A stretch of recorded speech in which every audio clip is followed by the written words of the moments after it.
Buy Foundations of Writing on the Academic Agency. To write clearly will help you to think clearly. The ability to communicate ideas in lucid prose is foundational to success in many areas, and it is a basic requirement in every walk of life. You will learn the parts of speech and come to understand the core functions of the English language, sentence construction and syntax, punctuation, style, and common mistakes. Once you see how mistakes are made, you will not unsee them. You will know for the rest of your life. Foundations of Writing. Buy it now. I came across a thread on Twitter today. Here's how it started. Enough politics, abs time. This post had almost 60,000 likes and over 800 replies. Now we're going to come back to those replies in a moment. I don't care about who this person is. Before I even start, I want to head off 4 degenerate copes that I just know some dweeb in the chat or the comments will be trying to make. Let me save you the trouble and list them. Number 1, what's wrong with abs? Do you want girls to be fat? Number 2, you're just a boomer who doesn't get the tomboy abs fetish subculture, bro.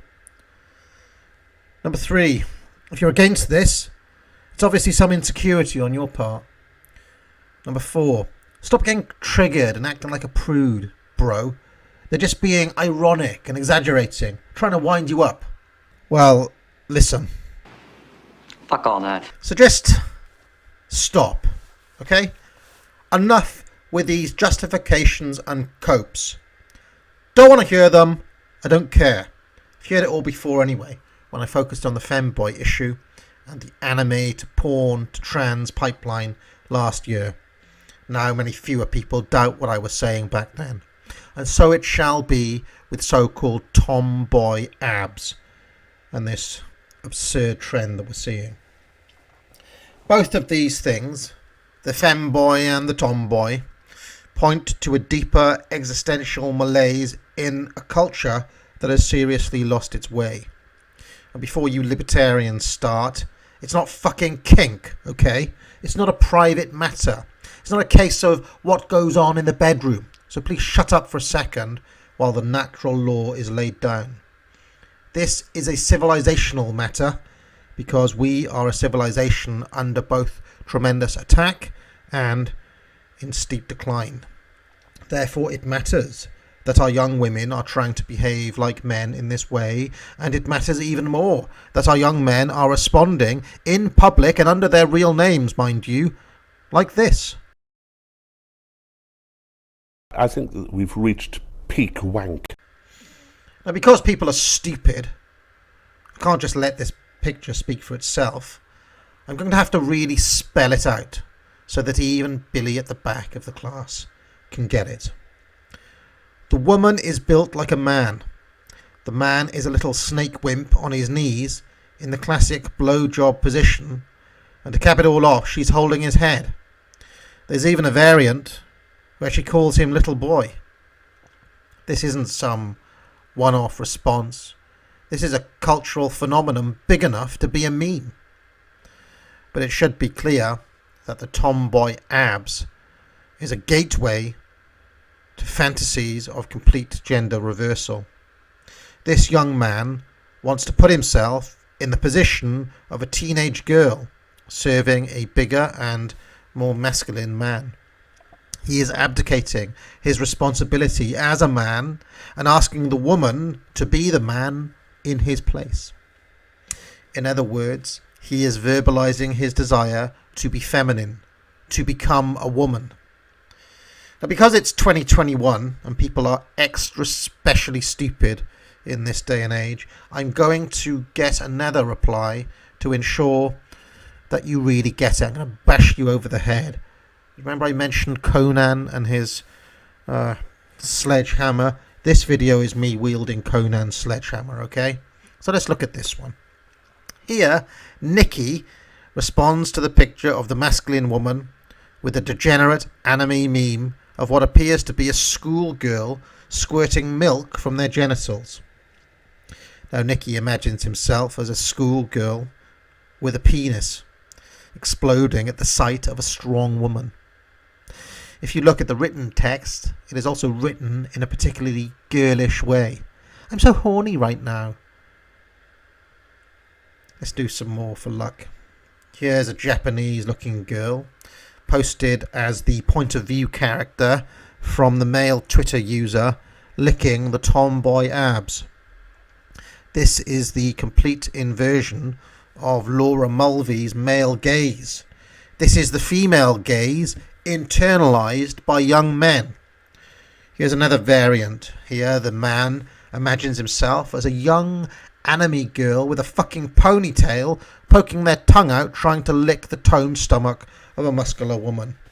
This is why the terrorists hate us. Now, while I don't want to see a single comment defending this shit, and I will delete them if I see them, I cannot blame the young men and the young women who are the victims of this.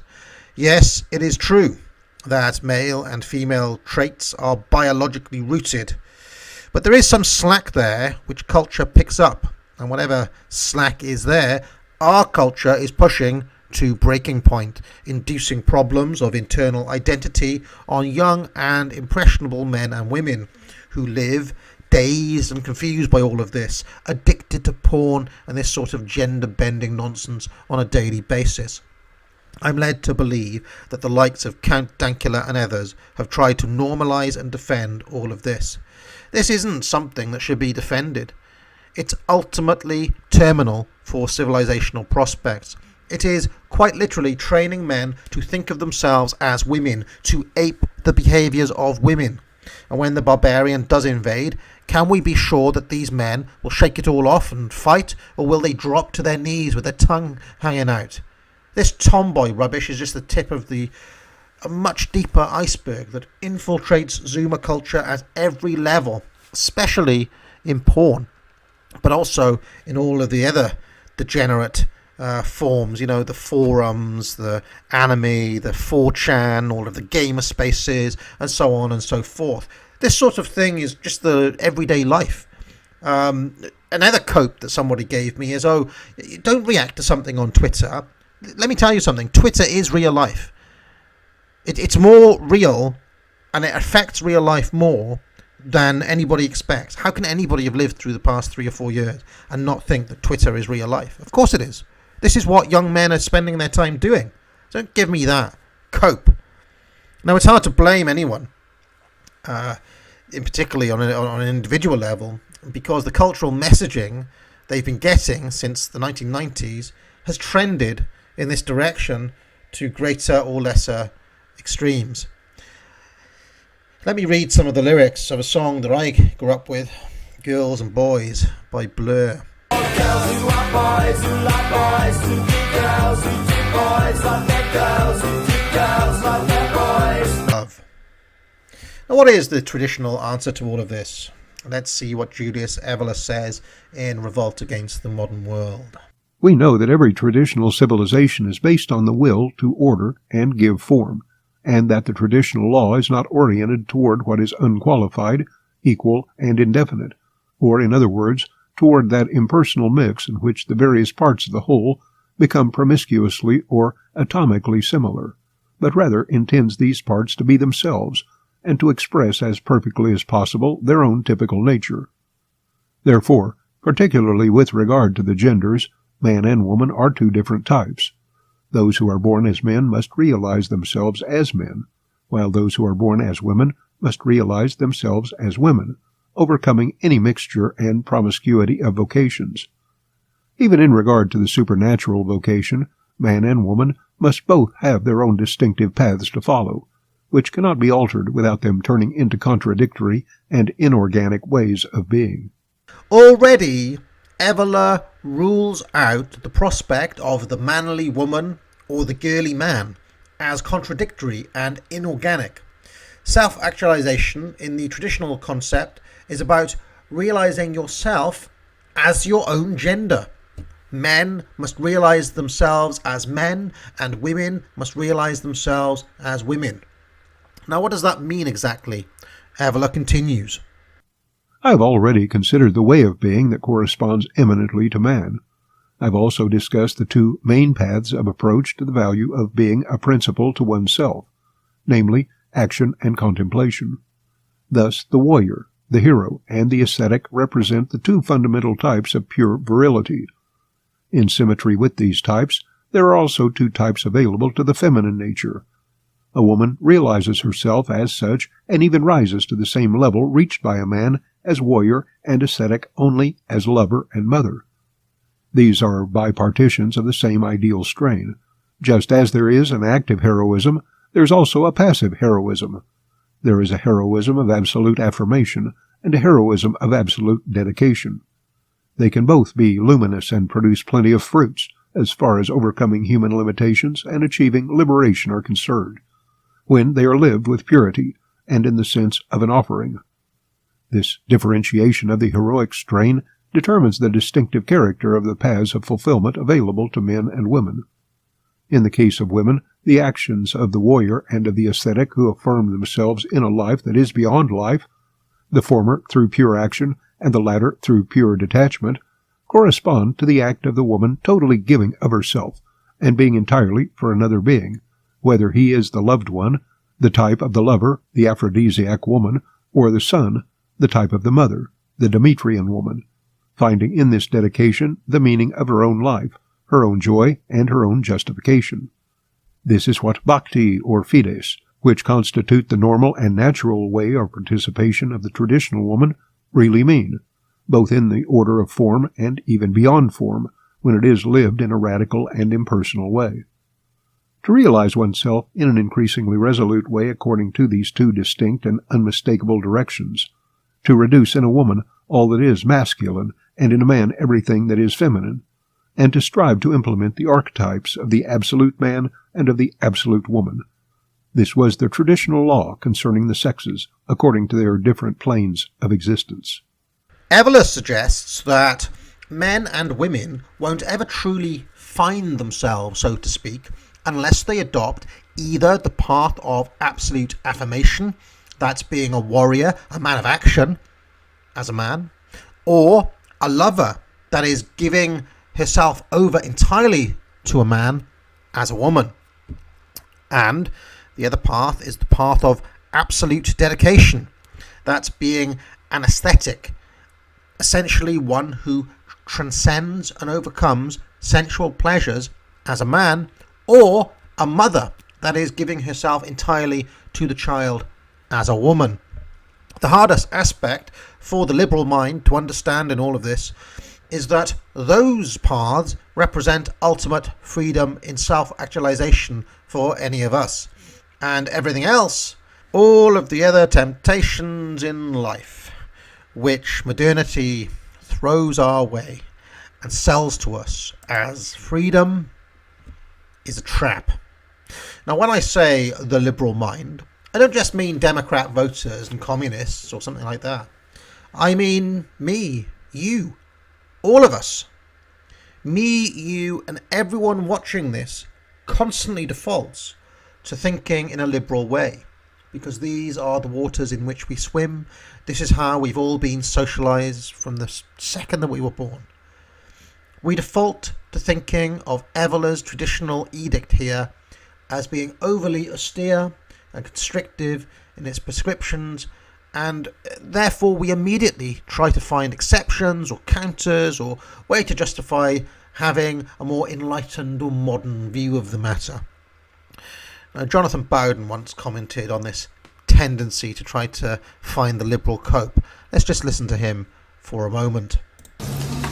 I think the point to make about vanguardism is whenever anything happens, people in other groups and people in other vanguards and liberal humanists in our own group, because the previous speaker said quite truthfully that it is indigenous liberals who are our real enemy. Indigenous liberals are always the enemy. Liberalism within ourselves is always the enemy. It exists even in people who regard themselves as radical to a certain extent. We've had liberalism in an uninterrupted way for centuries. Russia's never known a liberal regime. And whether one likes it or not, the politics of contemporary Russia have a lot to do with the fact that they've never known a period of liberalism. You could argue that since the restoration of the monarchy, in the 1600s, we've known nothing but various forms of liberalism, most of which link to various elements of the Protestant religion during that time. But until about the 1950s or 60s, most forms of Protestantism retained residual, illiberal and patriotic ideas, as for a period they did in a very sectarian way in Northern Ireland. So all views have their liberal side. Even hardliners have their liberal side, which they have to guard against, and guard against chipping away at them. Liberalism also feeds on indifference, and indifference to the future, and indifference to the generations that are coming in the future. Did you hear that? Liberalism within ourselves is always the enemy. Liberalism also feeds on indifference. Indifference to the future and indifference to the generations that are coming in the future. And this is what I notice most when I scratch on these little issues of degeneracy in the culture now and again, like I'm doing in this video. There's always a contingent in the audience who'd rather I didn't look, who'd rather I didn't care. Why do you care about this academic agent, they'll say? Why do you care if some silly Zoomers want to lick the abs of masculine women? I care because I care about future generations. I care because I care about this current generation. This is not a healthy place for our people to be in. And you should care. And when you try to fob me off and get me not to care, whether you know it or not, you're working for the interests of the enemy. Because, you know, the enemy want this to happen. A people is more pliable, easier to manipulate, if you have a generation of confused, girlish men, and a generation of even more confused, mannish women, constantly locked in a battle against their true natures. It is satanic. And when you cope and try to ward off and explain away this shit against the vanguard of the right, you're doing the bidding of the regime. You're acting as an apologist for their inversion of tradition. You're acting as Satan's little helper. And this shit right here corrodes the soul. Now, I saw one of the best lines I'd seen for a while in my Telegram group earlier from an anon. And this, thinking like this, is how you must crush libertine and libertarian pushback on all these moral sorts of questions. He said, "We hate the left because they enforce an evil morality, not because they enforce morality." Yes, 1,000 times yes, Anon, correct. And morality must be enforced because, as you may see eventually from my speech at the recent event, if it's ever uploaded, culture is downstream from law. And this culture is downstream from a law which categorically cannot distinguish between men and women at a legal level. A law which actually punishes attempts to conform to or to enforce traditional views on genders such as Evela's. It's not a private matter. It's not something that's just up to individuals and all that other shit that you're going to give me. It's my business and it's yours if you care about your civilization. And just before I made this video, some little dipshit on Twitter wrote this. They said, "What's wrong with womanly abs? This is how conservatives lose the younger generation. You are the Puritan of our time." Well, let me just tell you this. If I was in charge, the regime would force you to stop being such a... I am aware that Susan is listening.